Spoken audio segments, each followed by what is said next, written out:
what's up? Enchiladas are one of those handmade, labor-intensive foods like, say, lasagna, where the potential for it to be great is really, really high, but it almost never delivers on that promise. Today, I'm gonna show you that with just a little bit of extra time and attention, you can make a truly exceptional, well-balanced pan of melty, starchy meat at home. To get started, I'm gonna need some beef, and I'm gonna be braising and shredding this beef later on, so the natural choice for me is gonna be chuck roast. That's from the shoulder of the cow, and it's great for slow cooking because of its tons of intramuscular fat. Chuck roast always has a large vein of hard fat running right through the middle of it that won't cook down into anything delicious, so I'll cut that out and then I'll cut the meat into large rustic chunks. Like I said, we're gonna be shredding this later on, so there's no need for like perfect beef squares here. Once I've got these roasts all cut up, I'll lightly salt them on both sides. From there, I'll preheat a 12-inch heavy bottom saute pan. In this case, I'm using cast iron, and I'll drop it down on the stove over high heat. Once this pan is good and hot, I'll give it 4 to 5 glugs of neutral oil, and then I'll lay in all of my beef to sear it. A 12-inch pan should just about hold all of this beef snugly inside of it, but if you don't have a pan this thick or this large, I would say you probably want to sear this beef in 2 batches so that it doesn't steam into a gray, soggy mess. After 3 minutes on this first side, I'll flip one of these beefs over to see how we're doing. And that has some great color on it, so I'll flip the rest over and continue to sear this for another 4 to 5 minutes. After about 8 minutes in total of searing, you should have a decent spread of roasty golden brown edges and sides. No need to go much further than this, by the way, because we're just looking to develop some extra flavor for the cooking liquid. Speaking of that, I'm going to move these beefs over to my pressure cooker and top that with a whole box of store-bought chicken stock. That's about 950 grams. Oh yeah, there's also going to be some nice useful fondy bits in the cast iron pan, so I want to preserve that by dumping off any excessive fat and then adding in a good splash of water over at the sink. Once the beef is sitting up to its ears in stock like this, I'll pop on the lid and cook this on high pressure for 90 minutes. If you don't have a pressure cooker, that's not a problem. Just cover the beef with the same amount of liquid and cook it in a 325F oven covered for about 3 hours. 90 minutes later, or like 120 minutes later because I let the pressure on this thing release naturally, this beef should be cooked until just about shreddable. The best way to check that is to grab a chunk of it and give it the old fork test. We want it to easily pull apart, but we don't want it to be like overcooked and mushy. This looks great. Now I'm going to move the rest of this beef over to a plate to cool down, and once everything's out of the liquid, I'm going to scoot it off to the side and then grab that cooking liquid to pour it into a high-sided container so that I can more easily lift off the excessive beef fat sitting on top. This beefy flavored stock is going to be the base of our enchilada sauce later on, so I want to save as much of it as I can. Some beef fat left on top is okay, but try to get most of it because too much of that's going to weigh down the final dish and make it really greasy. In total, there should be somewhere in the ballpark of 1 quart or 1 liter of this liquid left over. Now I'll set that aside to hang tight with the beef, and then I'll grab some aromatic vegetables to bring some life to the beef filling. For that, I've got a white onion, a poblano pepper, and about 5 to 6 cloves of garlic. I'll give the onion somewhere between a medium and small dice. I want something that's going to get tender quickly and not stand out texturally too much in the final dish. In total, I need 150 grams of that. I'll do the same thing to the poblano, again, medium, small, and I really don't want huge chunks. Smaller is going to melt into the background with the beef a lot more easily. 150 grams of poblano, and then I'll crush my garlic through the old garlic press, or mince it if you don't mess with the press. Once I've got the onions, poblanos, and garlic all prepped up, I'll grab the same 12-inch cast iron I used for the beef sear earlier, and then I'll drop it on my stove over medium heat. Once that's hot, I'll hit it with a long squeezer of olive oil, then in goes my onion poblano mixture, and then all of my garlic. I'll hit that with a strong pinch of salt next to help draw out some moisture, and I'll give this whole thing a stir to combine. I think having some softened aromatic vegetables mixed in with the beef makes for a much more delicious enchilada. A lot of times you just get meat and cheese stuffed in there, and I've always thought that was kind of a missed opportunity. If you think about it, the meat sauce in lasagna is always chock full of onions and garlic, and that is dope. Once these aromatics are softened fully and starting to caramelize like this, I'll add in all of my cooked beef. Now over medium heat, I'm going to break the beef down in the pan with my spatula to get it nice and shreddy. I mean, kind of shreddy. Don't turn it into meat pulp. Leave a few chunks in there so that we still know that we're eating a nice piece of tender, properly cooked beef.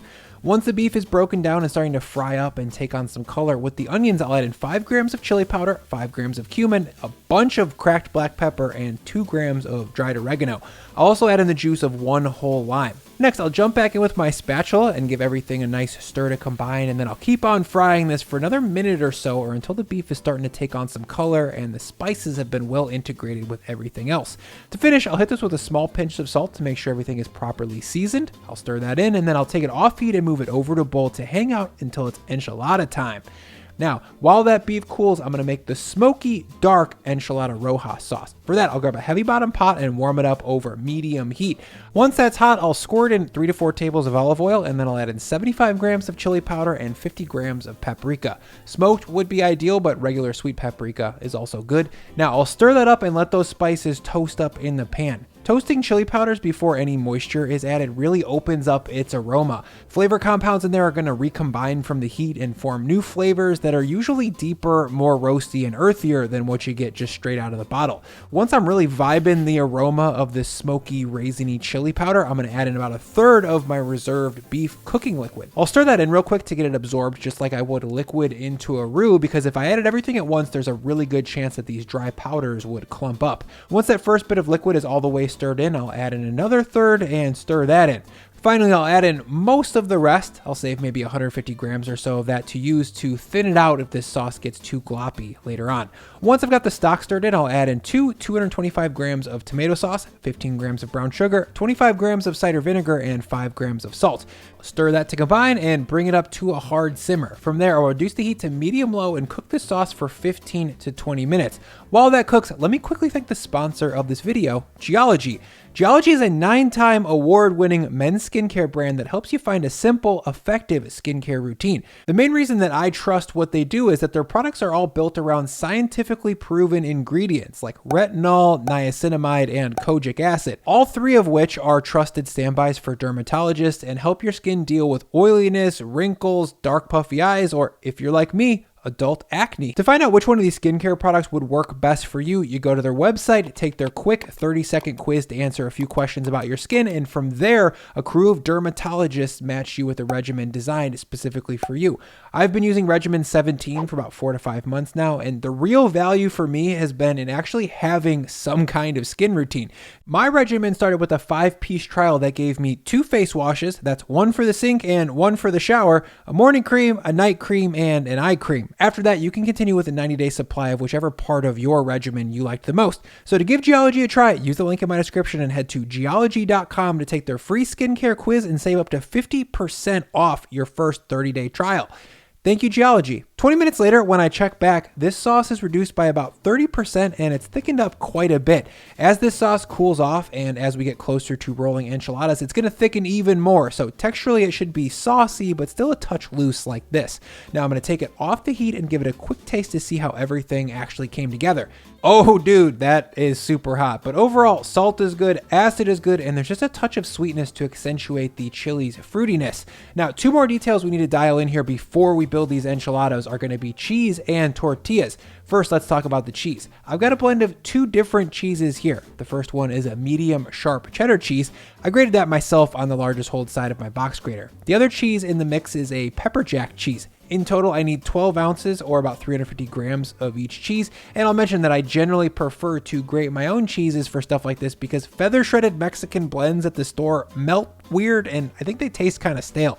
Once I've got the cheese all grated up, I'll get my tortillas situated. To heat them up, instead of using oil, I like to use a little bit of water from the sink. That really steams them up when they're in the pan and makes them extremely pliable and super soft. Once I've got the 12 tortillas that I need for a full pan of enchiladas warmed up, plus let's say 2 or 3 more in case I rip one, it's time to get them all soaked up with sauce. For that, I'll grab my pot of sauce and also a bowl to land these in. Things are gonna get messy really quick here, so make sure you're all set up. Okay, in goes my first tortilla, and then I'll jump into the pot with tongs to keep all that sauce off my little fingies. For whatever reason, the first few tortillas always seem to glom onto the most sauce. That's not a big deal. If it looks heavy, don't sweat. Most of it's gonna be absorbed or slide off when we roll these up.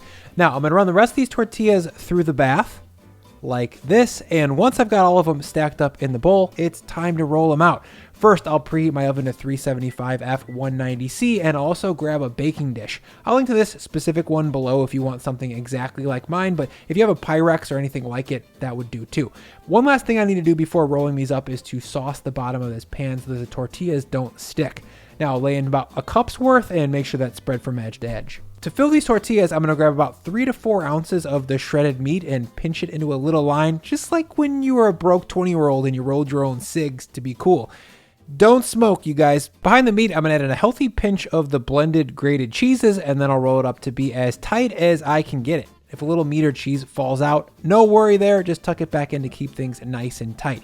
Now I'll move this over to my baking dish, and then I'll follow with the other 11. As you can see, I've got 8 enchies on one side here and then 2 by 2 on the other side. Make sure they're sitting tight with the tortilla seam tucked nicely underneath. To finish, I'll add 5 to 6 dollops of the sauce right on top, and then I'll give that an even spread to make sure that it's coated all over. That looks great. Finally, before I bake this thing, I need to add on the rest of my cheese. Yes, this is a pretty liberal amount of cheese on top here, but it's not insane by any measure. I really wouldn't go harder than this because it would end up getting pretty greasy. Okay, now it's time to bake this, so I'm gonna load this dish into my 375F oven to bake it for 25 minutes. Quickly, while that bakes, I'm gonna whip up a little lime crema to top this with. For that, I'll combine 200 grams of sour cream, 50 grams of milk or heavy cream, then the zest of a whole lime and the juice of half of that lime. I'll stir it all together until the sour cream is nice and smooth, and oh yeah, a little bit of salt in there is also nice as well. I'll stir that and then move the whole thing over to a little squeezer if you've got it on hand. This crema is going to bring a really fresh brightness to the final dish that a Mexican casserole just can't have on its own. After 25 minutes of bake time, it's time to pull this little BB out. Ooh. I mean, it kind of looks like a Taco Bell Mexican pizza on top, and that's not a bad thing at all. The cheese is perfectly melted, it's not greasy, and I can tell from just looking at this that it's not soupy, and it's gonna be great. Now, when I lift these out of the pan, you can actually hear Lauren's genuine reaction to how they look. Oh, baby. I agree. These are worth getting excited for, clearly. I'll finish this with a creative zigzag of that lime crema, and there we go. You guys, that looks pretty nice considering it's a pile of meat, melted cheese, and sour cream. The combo of shredded beef, dark, smoky enchilada sauce, and that very deeply corn-flavored tortilla all come together into something that is really quite special. I think the next time you have friends over, you should definitely make them a nice pan of enchiladas. They're easy to make, they're fun to eat, and honestly, so frickin' delicious. Who doesn't want this? Let's eat this thing.